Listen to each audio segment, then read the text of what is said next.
नमस्कार। मैं अनु त्रिपाठी, उत्तर प्रदेश, लखनऊ। चौकीदारों के बीच जन और मन की बात। प्यारे मित्रों, मैं इस चीज को भली भांति जानता हूं कि आप जिस परेशानी से गुजरते हैं, जिस समस्या से निकल नहीं पाते, लेकिन कुछ असामाजिक ऐसे लोग जिन्होंने लगातार आपको गुमराह किया,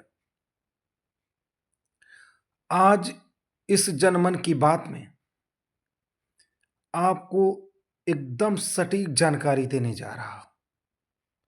बहुत ही मेहनत, बहुत ही मशक्कत के बाद इस जानकारी को लाया हूं। प्यारे मित्रों, आप जानते हैं कि 4 साल से ऊपर आपके विभाग में जिस तरह कर्मठ और जुझारू बनकर कार्य कर रहा हूं,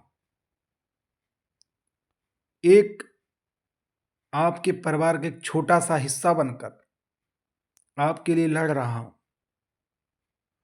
आज आपके सारे डाउट क्लियर होने वाले हैं।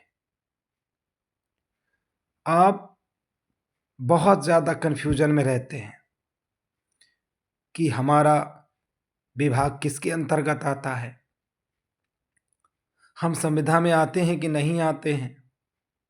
योगी जी ने 9 लाख कर्मचारियों का 8वां वेतन लागू करने के लिए बोला है, तो क्या वो होगा कि नहीं होगा? आज इस पर हम चर्चा कर रहे हैं। मैं उम्मीद करता हूं कि आज आपको अत्यधिक खुशी होने वाली है, और ये 100 नहीं बल्कि 110% सटीक जानकारी जो अभी तक तमाम चैनल चल रहे हैं आपके लिए, परंतु किसी ने आपको नहीं दी। आज कहीं ना कहीं सरकार ने बहुत कुछ इशारों में कह दिया, लेकिन हमारे भोले भाले, सीधे साधे, हमारे गांव के चौकीदार जो बहुत सारी चीजें नहीं समझ सके, पर कहते हैं कि जब किसी विभाग में बहुत अत्याचार होता है तो कहीं ना कहीं ईश्वर हम जैसे लोगों को आपके पास भेजता है। हम ही नहीं, हमारे जैसे बहुत सारे लोग हैं जो आपको मार्गदर्शन देते हैं, मार्गदर्शक बनकर आपको एक सही मार्ग पर चलाते हैं। और आप भी बड़े ईमानदार हो कि आप भी एक सत्य के मार्ग पर चल रहे हैं। तो आइए, आज ये सत्य का मार्ग आपको आईना दिखा रहा है और आपको एक सत्यता बताने जा रहा है। हिंदुस्तान रिपोर्ट के माध्यम से आप जानते हैं कि एक हिंदुस्तान और एक दैनिक जागरण जो हमारा पेपर है, वो किसी भी तरह से गलत खबरें नहीं छापता। उसकी मैं जानकारी बहुत ही मुश्किल से मैं लेकर आया हूं। इस वीडियो को अंतिम समय तक देखना और इसे अधिक से अधिक शेयर करना, अपना लाइक और कमेंट अवश्य करना, क्योंकि बहुत मेहनत कर रहा हूं इस वीडियो को बनाने में। सरकारी विभाग, संविदा, ये सब क्या है, इसकी संपूर्ण जानकारी आज आपको मिलने वाली है। सबसे पहला सवाल, आउटसोर्सिंग व संविदा कर्मचारियों के काम क्या है? नंबर 1, सरकारी विभागों में काम करने वाले कर्मचारी, चौकीदारों। मैं आपको यहां पे एक चीज क्लियर करना चाहता हूं कि आप भी एक सरकार के अंतर्गत कार्य कर रहे हैं। विभाग तो प्रशासनिक सरकारी है, परंतु आपको संविदा पर रखा गया है, मानदेय पर रखा गया है। पहले आप इस चीज को क्लियर कर लीजिए। निजी क्षेत्र में काम करने वाले कर्मचारी, किसी विशिष्ट कार्य या परियोजना के लिए काम करने वाले कर्मचारी, पूर्व निर्धारित अवधि के लिए काम करने वाले कर्मचारी। इसमें जो सबसे पहला नंबर है, सरकारी विभागों में काम करने वाले कर्मचारी। सरकारी विभाग बिजली विभाग भी होता है, सरकारी विभाग शिक्षा विभाग भी होता है, सरकारी विभाग स्वास्थ्य विभाग भी होता है, सरकारी विभाग पुलिस विभाग भी होता है। तो आप पुलिस विभाग के कर्मचारी हैं, जो कि आप संविदा के तहत आपको रखा गया है। संविदा कर्मचारियों की नियुक्ति, संविदा नियुक्ति के पद पर उन पदों को माना जाता है जो नियमित भर्ती या पदोन्नति के जरिए भरने में 1 साल या उससे ज्यादा समय लगने की संभावना हो। संविदा नियुक्ति के लिए चयन समिति वही होती है जो विभागीय भर्ती नियम में विहित होती है। अब यहाँ आप एक बात समझिए, दूसरा नंबर ये आपके लिए है।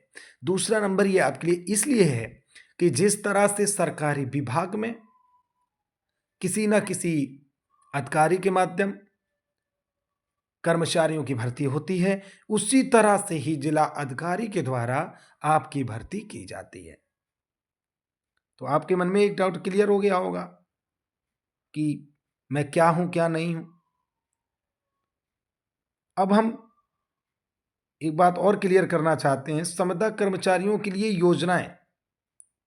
संविदा कर्मचारी नियमितीकरण योजना के तहत अस्थायी या संविदा पर काम कर रहे हैं कर्मचारियों को स्थायी कर्मचारी का दर्जा दिया जाता है।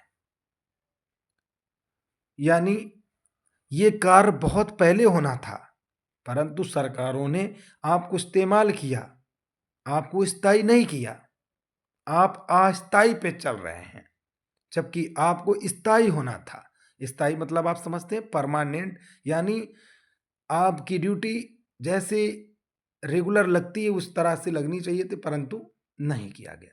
संविदा कर्मचारी वेतन वृद्धि योजना के तहत सरकारी विभागों में काम करने वाले संविदा कर्मचारियों का वेतन बढ़ाया जाएगा। ये चीज योगी सरकार ने क्लियर कर दी। अब आ जाते हैं मुद्दे की बात पर। मुद्दा का बात यह है कि जो 9 लाख कर्मचारी हैं उत्तर प्रदेश के अंदर, जो 9 लाख कर्मचारी हैं, उन 9 लाख कर्मचारी में 70,000 ग्राम पुलिस ग्राम चौकीदार भी आते हैं।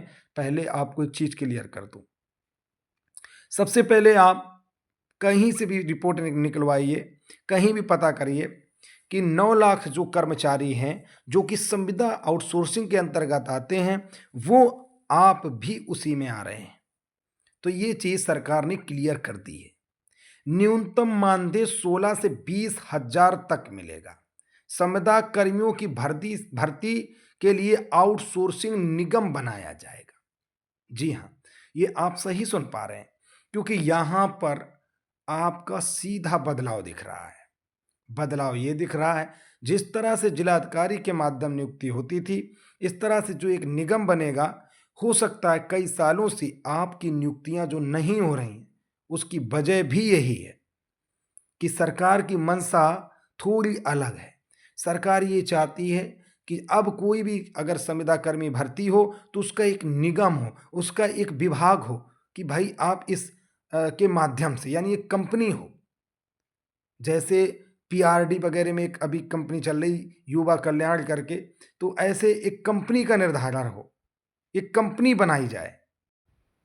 जब एक कंपनी बनेगी तो सरकार को लाभ होगा। सरकार को लाभ इसलिए होगा कि जब वो कंपनी के तहत लगेंगे, तो जिस तरह से अभी आपने सुना होगा कि रेलवे लोग कह रहे प्राइवेट हो गया, प्राइवेट हो गया, जबकि ऐसा नहीं है। रेलवे एक प्राइवेट कंपनी के हाथ में दिया गया ताकि प्राइवेट कंपनी अच्छे से सफाई, अच्छे से काम करवा सके, क्योंकि सरकारी काम में सरकारी कर्मचारी काम नहीं करते बल्कि टाइम पास करते हैं। इसी तरह से जब 16 से 20,000 रुपए मानदेय सरकार यदि आपको दे रही है तो एक प्राइवेट कंपनी के तहत आपको रखेगी, ताकि वो प्राइवेट कंपनी आपको टाइम से आपकी ड्यूटी लगा सके, आपकी 28 दिन 26 दिन की ड्यूटी पूरी करवा सके, छुट्टी करो तो उसका पैसा काट सके। इस प्रावधान को इसलिए प्राइवेट के तौर अंतर्गत सरकार करने जा रही है।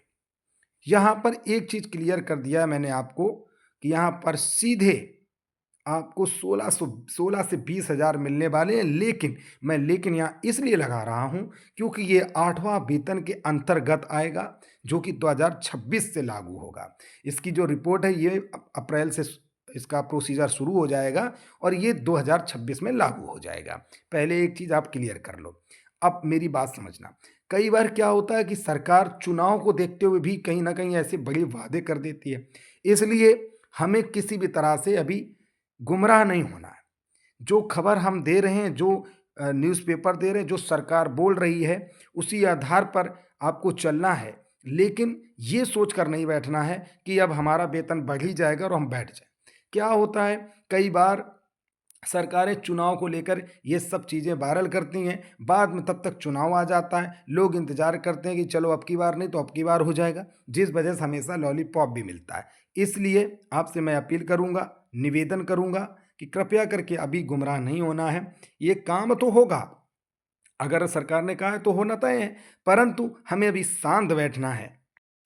और 15 मई में हमें ये धरना इसलिए करना होगा ताकि सरकार को ये पता चल सके कि हम लोग जागरूक हैं, और जब उसे ये पता चलेगा तो 2026 में मजबूरी होगी आपको मानदेय बढ़ाने की। सरकार ने यहाँ पर क्लियर किया है कि 9 लाख कर्मचारियों का मानदेय बढ़ाया जाएगा 16 से 20,000, तो आप भी मानदेय कर्मी हैं। इसलिए शांत ना बैठें, कुछ ना कुछ करते रहें। मैं उम्मीद करता हूँ जनमन की बात आपको अच्छी लगी होगी। यदि अच्छी लगी है, अधिक से अधिक लोगों तक अवश्य पहुँचाएँ और अपना कमेंट, लाइक और शेयर ज़रूर करें। जय हिंद, जय भारत। मैं अनुज त्रिपाठी, उत्तर प्रदेश, लखनऊ से।